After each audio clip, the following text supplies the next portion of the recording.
Hazbin Hotel is everywhere you look, and today we're diving into which season is better, season 1 and season 2. For that, I will be interviewing Aaron Chandler.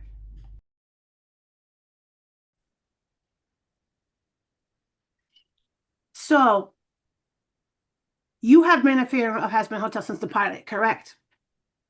Yes, Now, what did you think of the first season? I liked the first season. It was good. It had good story, good dynamic, good characters. It had comedy with some action and everything else. All right, now you know how it became the biggest musical television series, the fifth one of all time, right? Yes, And how it broke release the first day of the first showing. yes. Now, when season two, what's your thoughts on that season? I like season two too because then it gave you the first season was more of the dynamic of the hotel and Charlie's story and season two was more gave you more backstory on the V's and gave you more backstory on everything else outside of the hotel. And you also do know of how it broke the first two episodes broke Rotten Tomato with perfect scores, correct? Yes, All right. you informed me of that several times. Okay. Now, my question is, if you had to choose which season did it better, in your opinion, in your own thoughts, which season did it better and why? I think season two is better just because it's it delves deeper into everything that's going on. You actually get to see more action and more of everybody's dynamic between each other. All right. Now, if you could choose only one scene from either season, what would it be? Hmm, that's a hard one. That's a hard one. Um, hmm. I like the scene where Charlie's trying to pitch to Adam and um the Hell is Forever song. Um, and I like the whole fight scene when Alistair finally gets free and he's fighting Vox on his own without anybody else. That whole scene and then everybody afterwards coming together. So more or less, like the scenes you would more or less go for scenes for season two, except for the one for season one with Adam, correct? Yeah, Now, I if think you wait, there is another big scene that sticks out to me, and that's the one where Velvet is talking shit to Carmela, and she's right though. For me, Velvet's right in that whole thing that she brought out the angel's head, and now you're scared. Like you all want to cower now. Like you're all about fighting and protecting yourselves, and now you're running away by pussies, and you're mad that she's calling you out on it. hmm I get that. Now, out of both seasons, which artwork do you think was better? Do you think the artwork for season one was better or season two? I'm not really a person who notices stuff like that. I'm more of I pay attention to the story and I pay attention to actually what's going on. So my eye hasn't picked up any differences in the artwork yet. As for character developments, which season did it better with character developments? That's another hard one because all the character development in both seasons are necessary towards the story. So it's kind of hard to pick which is better. All right. So as we've seen, there was a huge development in everybody's character, pretty much in season two. Season one, like you Yes. said before, was introduction of most of the characters. Now, understanding the characters, if you had to make a choice between who do you think was the worst character in season two, who would that be? The worst character in season two? What do you mean by worst character? Like Like the bad guy. Grant you, Vox was supposed to be the main bad guy, which is already known all over the place. But who, in your personal opinion as a fan, do you think was the better bad guy in season two? it was Vox. Vox was the ultimate bad guy in season two. Um,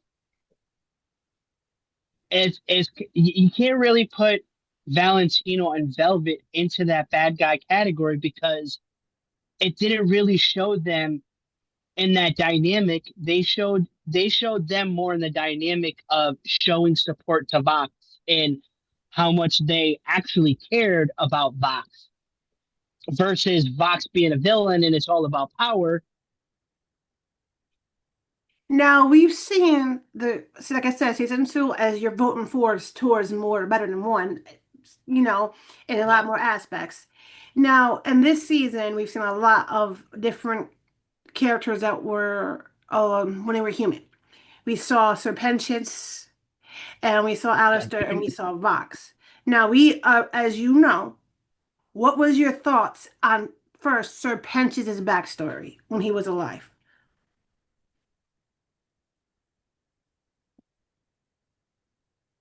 See, I have a lot of questions towards the religious aspect of the show as what would really cause somebody not to end up in heaven. So just because he felt guilty that he knew who was murdering and didn't say nothing, I mean, does that really deserve him damnation? He didn't. So there's there's too much questioning going on in Um, my head. Question: You've ever seen or heard the series The Good Place? Yes, I've heard of it. I've never seen it. I mean, pretty much that's where Hazbin Hotel has similarities to it seems like when it comes to heaven and hell. In a good place, for example, a kid could send his grandmother flowers, right?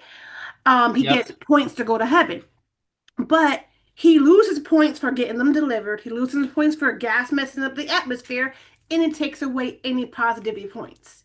So it seems like Hazbin Hotel's heaven was similar to the Good Place's heaven because how that it takes ultimate goodness to go to heaven. But again, we've seen Angel Dust's sister in heaven.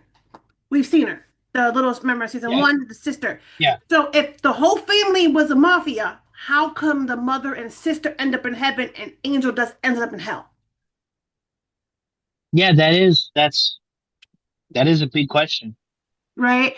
So their heaven aspects seem similar to the good place, where you have to be almost perfect, but yet at the same time, I guess knowing not doing nothing and they didn't feel guilty about it could be a factor, like you stated. It could be like There's Sylvester felt guilty. so there are too many things that bring up that question, and something that kind of sticks out for me that a lot of people do this and don't realize it that you're lying when you tell Santa, when you talk about Santa or you talk about the Easter Bunny or the Tooth Fairy, Hmm? you're technically lying. So are you technically sinning? I mean, and you do it to however many kids you have for however many years. Are like is that really considered such a horrible sin that you're making your kids feel happy by telling them about Santa Claus? Like, oh my God, it's so bad. You're such evil people. So uh, it's it's where do you come up with the rules for how you get into heaven and how you don't? Yeah, that's what I can agree myself with you, and I know other people can agree with that part too. That especially with Serpentius, him it being afraid, the person he stated was already a powerful person, so reporting it wouldn't have mattered no matter what he did. And like he said, It it was it, might have got himself killed. if he could have, that's how he could have died. He didn't remember how he died either. So there was a whole bunch of factors in that. Now, when it comes to Vox's backstory, it's very similar. He is based off of a cult leader from the 1970s. As seeing how certain aspects of that story of Vox's backstory, we saw the Price is Right in Jeopardy style Yeah, things in that cooking woman. So, do you believe in your own facts? Do you think that Vox really died in the early 80s or late 70s with just the television shows and how he worked on them? honestly, I think it was more. It would be more believable than if it was happened in the 70s than the 80s.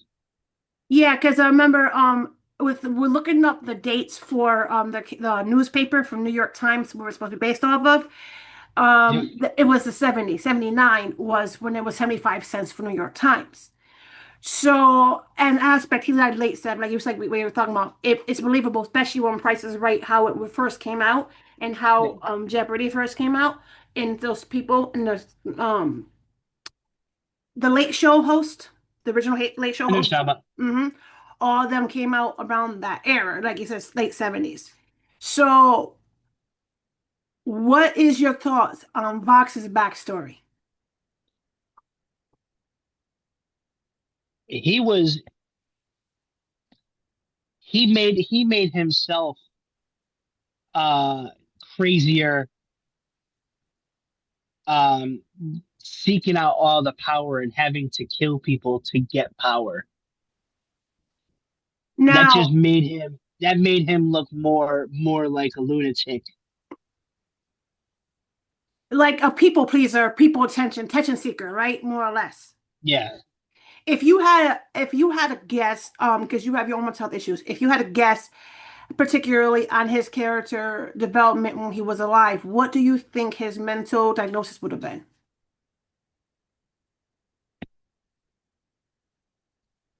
He definitely would have had a little bit of schizophrenia. Um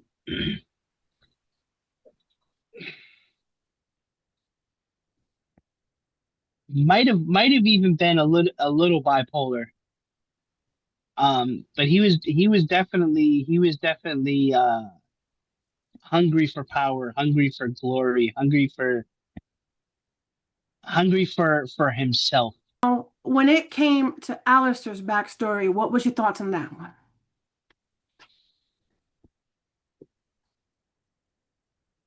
That's still a big story that's hasn't really been explored. So you really only know of what he was like as an adult, more of instead of what led him to get there. But even his backstory was he definitely had some anger issues and issues that led him to do the things that he liked to do. Now, understanding the era was in the 1930s, and since he'd be considered black because his skin is darker, more or less, Yeah. and especially in the South, he'd been considered Yeah. black more than white, even though he's half white and half Creole. Now, the factor of the matter is we all know that people who were not white or light skinned in that era were extremely looked down. So seeing how he hustled so hard to get to where he was at, his choice of killing, do you think he was wrong in his choice of killing?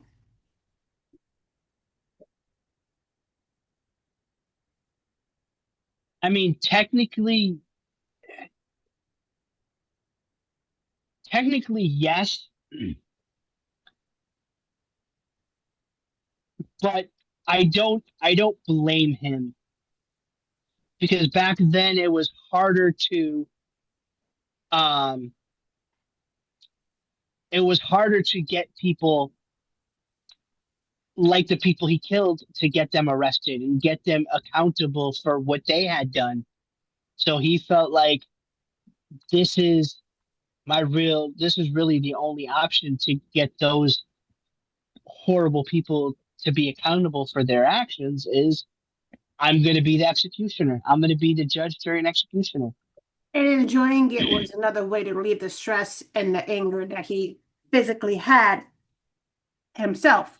You But see, know, I don't think it was enjoyment of killing per se. I think it was more of enjoyment of getting rid of the trash, as you would say. true, true, true.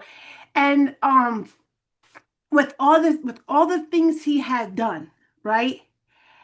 Do you particularly think he himself is an actual villain? Yes. I don't think he's the I don't think he's the bad guy villain. I think he's more of how do I say it? He's more of the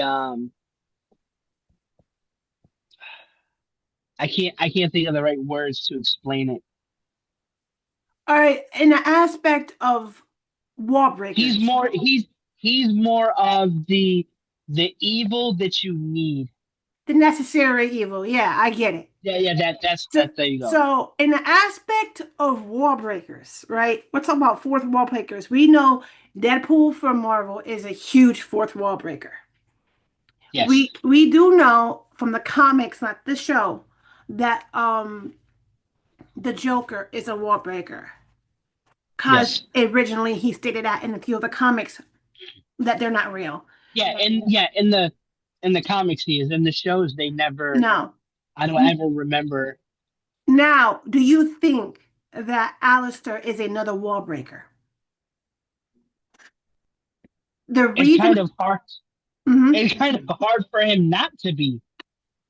I mean, even in the things that he says when you lose your shit in Act Three, eh, And when he speaks in the pilot, originally when the original pilot came out, he's the one telling the story because at the end of the whole pilot, he's the one that says stay tuned. And then he also did for Prime the whole recap of season one. yeah, but that could be more of that could be more of just a thing that happens in that happens before the show instead of it being the actual character Alistair doing it. It could just be just the same guy who does the voice of Alistair is now giving you the recap. Oh no, Prime released that one. Prime released it. It was man, it was a set for season two before they had the whole Hazbin Hotel on Broadway. He honestly Prime, it was released on Prime. Like they had with Blitz and Charlie release special when they were talking Right. about joining him eventually. How the boss is going to Prime. That's what they did, pretty much the same thing. I still have to watch Hell of a Boss. Yes, I think it's I've so only good. seen the first season. I might have seen some of season two. Now, what were your thoughts on Alistair between season one and season two?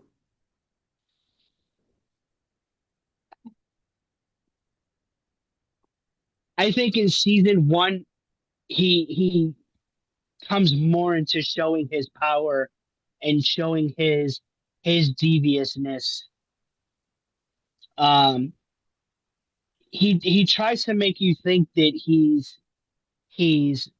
this uh really evil and really bad guy, but then he kind of gets attached to Charlie. He kind of grows a friendship with the hotel, and he kind of lands among those characters that want to be bad guys, but they're not completely bad. Now, do you think? And people think this, other fans think this. Your thought, do you think that since you're aiming more again for season two being better than one, do you think that Alistair broke Vox?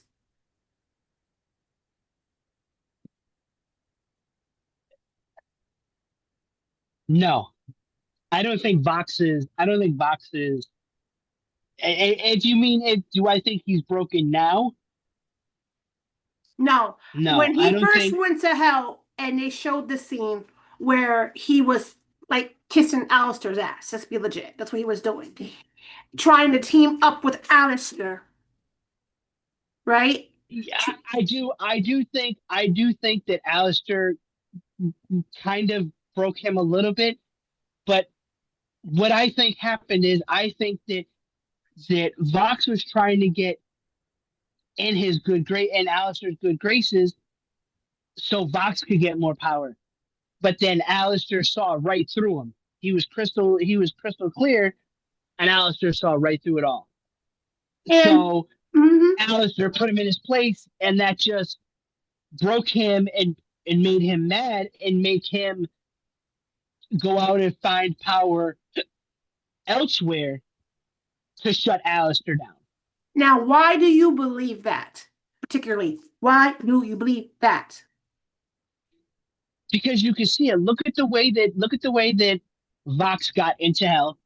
He was ruthless in killing all those executives and the higher ups through the channels, killing all those followers that he had when the TV fell on his head and killed him when he was alive. And But taking them then with to them, yeah. be yeah, but then to be all nicey with Alistair and like, oh well, we should rule together. That's kind of like you're taking somebody who's evil and you're turning him soft. I think it was more of Vox was playing the role of trying to get Alistair to help him get power so that he can get more powerful. So Now, Vox, he as in even Vox can get if, more powerful. even if Vox, let's say for just the sake of it, right? Not legit. Okay? We know that part is true. Let's just say it wasn't. Let's say he was just trying to seriously do that. Do you think, Alistair, even if it was a decent intention, which we know it's not, to say it was, do you think Yeah. he was wrong for putting Vox in his place?